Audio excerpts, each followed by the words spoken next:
What are you doing? What was that in my kitchen? What is going on with you? Welcome to MsMojo, and today we're counting down our picks for the times the And Just Like That writers seemingly forgot major storylines, character arcs, and details from Sex and the City. We've already seen some plot holes in the revival, but these slip-ups go all the way back to the original series. By the way, if you're not up to date, this is your spoiler warning. I was the exact same way when I lost my dad last year. I could see my rings literally shaking on my hands while I was trying to be so strong for them. Number 20. Carrie Cooks Now? Okay, so Season 1 went to great lengths to remind us that, yep, we just lived through a pandemic. And like so many of us, Carrie apparently used that time to pick up a few new skills. That shady fish guy tried to slip me some low-rent salmon again. I said, at these prices? Oh, no, sir. No. That is not the Copper River sockeye salmon. Even so, we're not entirely convinced that even the longest lockdown could turn someone who once used her oven as storage into someone who haggles over the price of salmon. Never mind actually cooks it. Carrie famously treated her kitchen like a decorative feature in the original series, relying on takeout, restaurants, and anyone who actually knew how to cook. I've never made the risotto in the frying pan before. I'm sorry. I don't use my kitchen. And I don't usually make my guests sit on the floor next to my stack of Vogues, which I ordinarily hide in the tub for company. We're not saying it's impossible, but it does feel a little far-fetched. I'm just wondering who this person is I'm looking at, because I remember when you kept your sweaters in the stove. Number 19. What happened to Bitsy Von Muffling's kid? Bitsy Von Muffling was one of the minor characters from the original series who has popped up a few times during the revival. The first time we see her is in the pilot, and then again at Big's funeral, where she offers her condolences and reveals she was widowed not all that long ago too. I lost Bobby so early in the COVID, you couldn't see anyone. No one even knew how to Zoom Shiva yet. Yeah.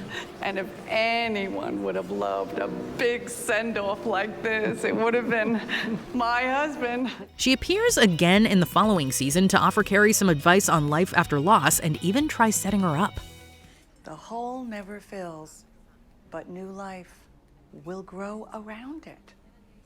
So, your job is to do whatever you need to plant some seeds. Now, if you cast your mind back to the last time we saw Bitsy in Sex and the City, she was expecting. Yet there is no mention of her child or how they felt having lost their father so unexpectedly.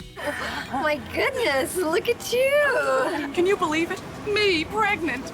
It's a girl. Bobby is so excited he's already got 2 names picked out, Judy or Barbara. We're gonna wait to see what she looks like. Number 18. Harry's fuzzy memories of his mom. Remember how in the original series Charlotte decides to convert to Judaism so Harry can respect his late mother's wishes? I promised my mother I would marry a Jew. Your mother? Charlotte had had her fill of potential husbands and their demanding mothers. Harry's stock suddenly began to plummet. Yeah, right before she died. It opens a very interesting cultural discussion that feels pretty real, but we digress. That conversation occurred in the Season 6 premiere, which originally aired in 2003. If this is really your bottom line, then you're gonna have to try and give me a reason, aside from your mother, that I can relate to. Well, if we were to get married, now we're just trading information here, I would want our children to be raised Jewish. Now, fast forward to Season 2 of the revival, and Harry brings up his mother again, this time over dinner, in a flippant comment about awaiting her approval. Only he mentions that she's been gone for 10 years. Now, we're no math whizzes, but even we can work out that 2 lots of 10 years passed between 2003 and 2023 when this episode aired. I want them to return this dress with an acknowledgement that what they did was wrong. Good luck. I'm still waiting for any acknowledgement from my mother, and she's been dead 10 years. Number 17. Carrie's narration. One of the most iconic features of Sex and the City was Carrie's voiceovers. Did we always agree with her? Absolutely not. But hearing her try to make sense of life was relatable AF. Maybe you have to let go of who you were to become who you will be. Now that she's in a new phase, personally and professionally, she barely wonders out loud or in writing at all. Apparently, that's intentional to make her feel more involved in the story rather than just an observer. Maybe some women aren't meant to be tamed. Maybe they need to run free until they find someone just as wild to run with. Still, for many fans, it's a glaring omission. Those voiceovers added structure and emotional insight. And even if the change is deliberate, like it had been missing the very thread that used to tie it all together. The woman wondered what she had gotten herself into. Number 16. Children grow up so fast. Or not fast enough. Cast your mind back to the Sex and the City finale in 2004 when Harry and Charlotte get the incredible news that their adoption has been approved, and they're about to become parents to a baby girl. They're giving us a baby. What? How? I guess God remembered our address. We get her in 6 months. Here she is. It's unclear exactly how old Lily is when they adopt her, but based on the agency photo, she's maybe a year old at most. By the first movie, she's reportedly around 4. But in And Just Like That's first season, she's now 15? Yeah, the math's off. I was just surprised that you were expressing that side of yourself already. I'm 15. No. Same with Brady. He was born in season 4 in 2002, yet apparently he's 17 when And Just Like That begins. Okay, so I was just standing here minding my own business, not corrupting a minor, when he came over and asked me for a hit. He's 17. Stop, you're embarrassing. No, you have embarrassed yourself. It's almost as messy as the storyline about these two potentially hooking up. Number 15. Remember Kathy? It's not unheard of for actors to play different characters in the same franchise. And sure, we're meant to just suspend our disbelief, but sometimes that's easier said than done. Kathy, I'm very well acquainted with our history. Yeah, good. Good. Because, you know, it's not just Aiden now. It's my boys. I know. Take Aiden's ex-wife Kathy, introduced in season 2 and played by Rosemary DeWitt, who, fun fact, married another memorable Sex and the City actor. If you thought she looked familiar, you're right. She originally played Fern, Miranda's judgy colleague who shamed her for choosing her baby over work. But actually, you've been late rather frequently. There was the deposition last Tuesday and the motion hearing last Friday, and you left early on Monday. Way to watch my back, Fern. And remember George, the app developer played by Peter Herman? The guy Carrie accidentally knocks off his bike? In a past life, he was David, Charlotte's kind of date in the very same episode. You're really nice. In fact, you're perfect. But for where I am right now, you might as well be a gay man with carnations. I'm sorry? I'm just not ready to date. Okay. Number 14. Aiden cheats on Carrie. Yes, we know this is incomparable to the time Carrie cheated on Aiden, but just hear us out. Aiden was understandably so unbelievably hurt by Carrie's betrayal that he was never really truly able to trust her again. Carrie, I want the whole wide world to know that you're mine. Who else would I be? Oh my God. You still don't trust me. Heck, even 20 plus years later, he's still not over it. So it begs the question of what happened to his moral compass when the roles reversed. That just happened. And it was a mistake. I mean, we both said so. And it will never, ever happen again. It won't. Yes, the guilt eats him up, but to Carrie, it's basically a non-issue. Is this their way of addressing their history? Perhaps this was a much-needed conversation to finally release them from their past. But Aiden cheating? Yeah, we're not buying it. Sleeping with Kathy, because you were upset, I understand. I'm just having a harder time understanding why we have not had this discussion until now. Number 13. Miranda's sexual exploration. There's a lot to say about Miranda's arc, especially across the first 2 seasons. So expect her to be a bit of a recurring theme. Are you not fine with it? I don't even know what it is yet. Well, I don't even know what it is yet either. Right now, though, we're talking about her exploration of her sexuality because the writers seem to have forgotten that it's actually not the first time she had given it some thought. Way back in season 1 of Sex and the City, a colleague assumes she's gay and sets her up with Sid. You want a soda? Yeah. I'm gonna get us a soda. Okay. Jeff? Pretty great, huh? Can I pick him or what? Yeah, I'm not gay. Seriously? Miranda runs with the misunderstanding to get ahead at work, which is a whole other problem for another list on another day. Anyway, after coming out as straight to her boss, she kisses Sid to see if there's something there and finds that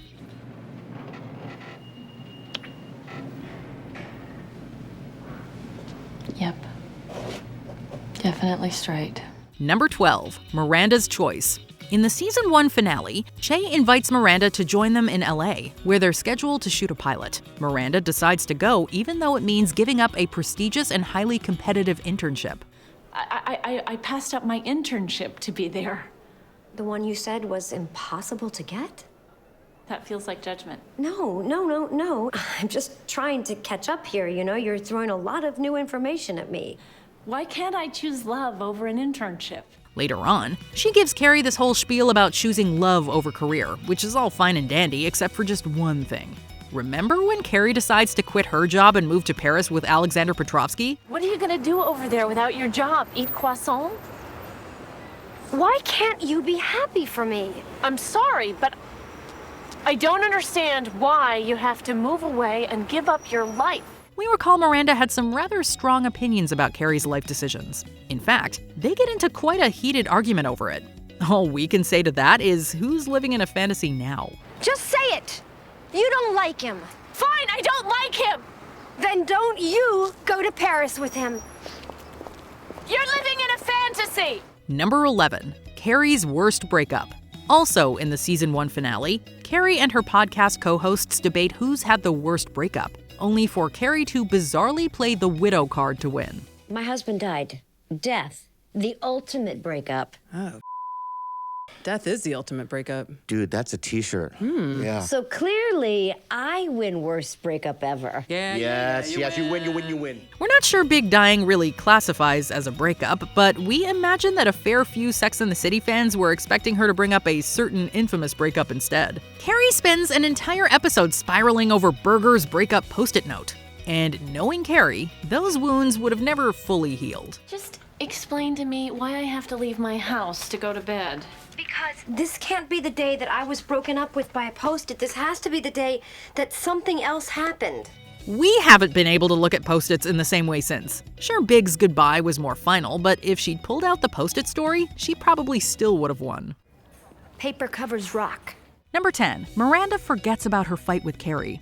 In one of Sex and the City's more infamous scenes, Aiden, instead of Carrie, comes to Miranda's rescue after she strains her neck.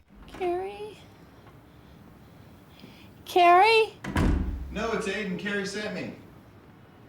No. Fans were outraged over Carrie's lack of sensitivity and for not being there for her friend in her time of need. Of course, no one was more upset than Miranda, who decided to let her friend have it. If you fell or something, I would never send my boyfriend to help you. And yes, I know, I don't have a boyfriend. Fast forward to And Just Like That, and this time it's Carrie who needs Miranda's help while she's recovering from surgery. But where's Miranda? Oh yes, in the kitchen with Jay. To be fair, 20 years have passed since Miranda was pinned to her bathroom floor in agony. You said you would be here for me, and you weren't. I was alone. Or maybe this was just payback? Who knows? Number 9, Charlotte's changed her tune. Charlotte's always been painted as a Park Avenue princess and the prude of her friendship group, sometimes even unfairly. Stop it. Why do you always have to talk about sex like that? Because I can. Okay, girl, simmer down. Mommy hasn't had her caffeine yet.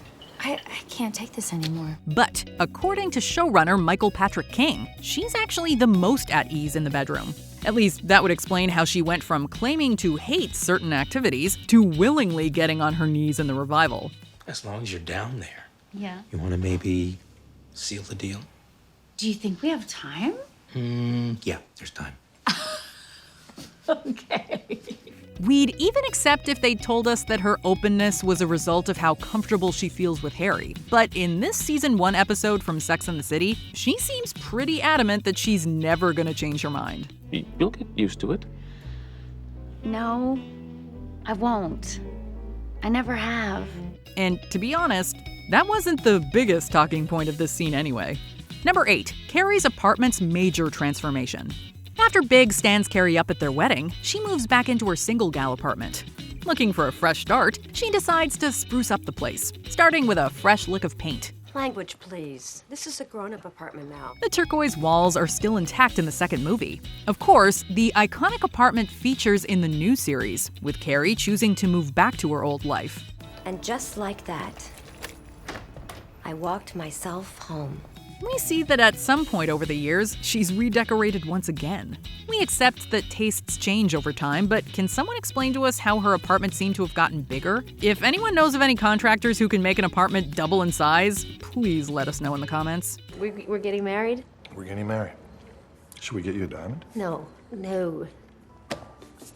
Just get me a really big closet. Number 7. Remember the busboy? As we mentioned earlier, reusing actors is hardly groundbreaking, and this certainly won't be the last time we mention it either. And clearly, we're just expected to suspend our disbelief, which is sometimes easier said than done. You okay? Thank you. You're very sweet. I'm not usually like this.